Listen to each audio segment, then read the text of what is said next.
It's a question that's been asked by historians and lay people alike since the end of the conflict. How did we get here? How did the world go from relative peace to this massive global war that saw the likes of humanity nearly wiped out? The Second World War was a conflict like no other. It involved every single major country in the world. It took place over 5 continents and resulted in tens of millions of deaths. But even with all of the books, TV shows, and films that have been made about it, there are still some aspects of the war that are little known or completely forgotten about. Here is one of those stories, how it started. Before we get into the meat of the video, we need to answer the age-old question. What started the war? Well, as with most things in life, there isn't a simple black and white answer. Historians have been arguing for decades over what truly caused the Second World War. And at the end of the day, several factors contributed to the eruption of hostilities in Europe in 1939. Some of these included the Treaty of Versailles, the worldwide economic depression, and the rise of fascism in Europe. But 2 of the main causes were the remilitarization of the Rhineland and the annexation of Austria. These 2 actions taken by Germany were the immediate causes of the war. They are the points where the European powers finally drew the line against German expansionism. The remilitarization of the Rhineland led to an immediate political crisis in Europe because it violated the Treaty of Versailles. This treaty, which had been signed just 14 years earlier, had specifically banned Germany from having any kind of military presence in the Rhineland. When Hitler sent troops to the region in 1936, he was breaking the law. It may seem strange to us today that this would cause such a big reaction, especially since the Rhineland is German. But at the time, the region was still occupied by Allied forces. There were still British, American, and French troops stationed there, and they were there to keep the Germans out. By sending his troops into the Rhineland, Hitler was essentially declaring war on the entire Western Front. Fortunately for him, though, nobody fought back. The French and British governments were shocked by Hitler's action, but they ultimately decided not to take military action against him. They had suffered tremendous losses during the First World War, and they were not eager to start another one so soon. Instead, they opted to appease Hitler and allow him to keep the Rhineland. In hindsight, this was probably not the best decision they could have made. Hitler was emboldened by the lack of response to his remilitarization of the Rhineland and decided to push his luck further just 3 years later. In March of 1938, German troops marched into Austria, and the Anschluss or annexation was complete. Once again, this action was a clear violation of the Treaty of Versailles.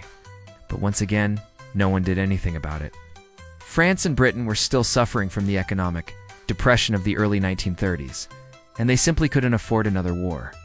So they just sat back and watched as Germany swallowed up Austria. Hitler was now in full-on expansion mode. He had remilitarized the Rhineland and annexed Austria, and it seemed like nothing could stop him. But fortunately for the rest of Europe, he would soon find out that this was not the case. During the war, the Second World War was one of the deadliest conflicts in human history. It lasted for 6 long years and involved every single major country on Earth. There were 2 main sides, the Axis powers led by Germany, Italy, and Japan, and the Allies led by Great Britain, United States, France, the Soviet Union, and China. Over the course of the war, millions of people were killed, wounded, or gone missing. Entire cities were wiped off the map, and entire nations were brought to their knees. But despite all of the death and destruction, there were still some moments of humanity during the war. One of these moments occurred in 1942, when German and Soviet troops agreed to a Christmas Day ceasefire. On December 25th, soldiers from both sides laid down their weapons and met in the snow to exchange gifts and celebrate the holiday. Another example of humanity during the war can be seen in the actions of a group of Swedish doctors who saved the lives of more than 2,000 Jewish refugees.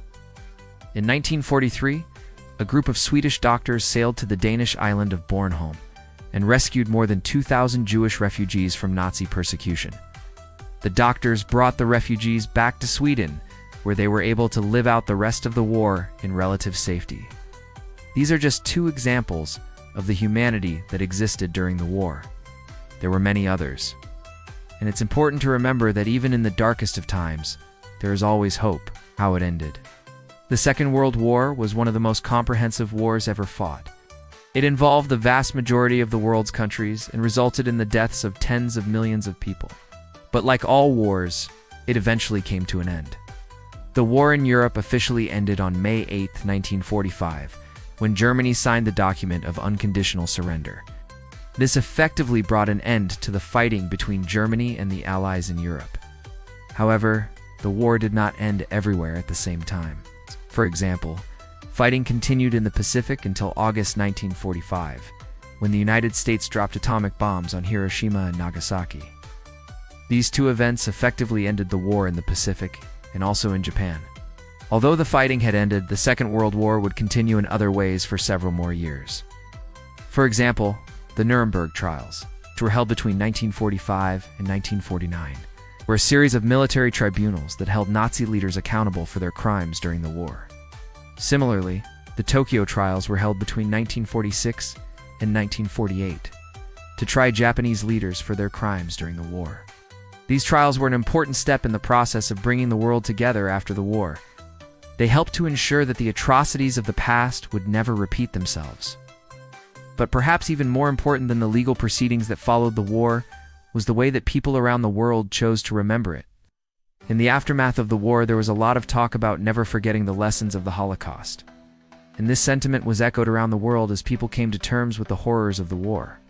Many countries erected memorials to the victims of the war, and others created museums to preserve the memories of those who fought and died. Perhaps most importantly, though, there was a global effort to ensure that the mistakes of the past would never repeat themselves. The formation of the United Nations was a direct response to the outbreak of the Second World War. The goal was to create an organization that would help countries resolve their differences peacefully and prevent another global conflict. Whether or not the UN has lived up to its ideals is a topic for another discussion. But there is no doubt that it has helped to prevent countless conflicts around the world. A new beginning. The Second World War was a conflict like no other. It involved every single major country in the world, took place over 5 continents, and resulted in tens of millions of deaths. But even with all of the books, TV shows, and films that have been made about it, there are still some aspects of the war that are little known or completely forgotten about. We hope that you enjoyed learning more about these forgotten aspects of the Second World War. And we want to thank you for taking the time to watch our video. If you enjoyed the video, please leave us a like and subscribe to our channel for more content like this. And if you have any thoughts or opinions on the Second World War that you would like to share, please leave us a comment below. We would love to hear from you. Thank you again for watching, and we hope to see you in another one of our videos soon.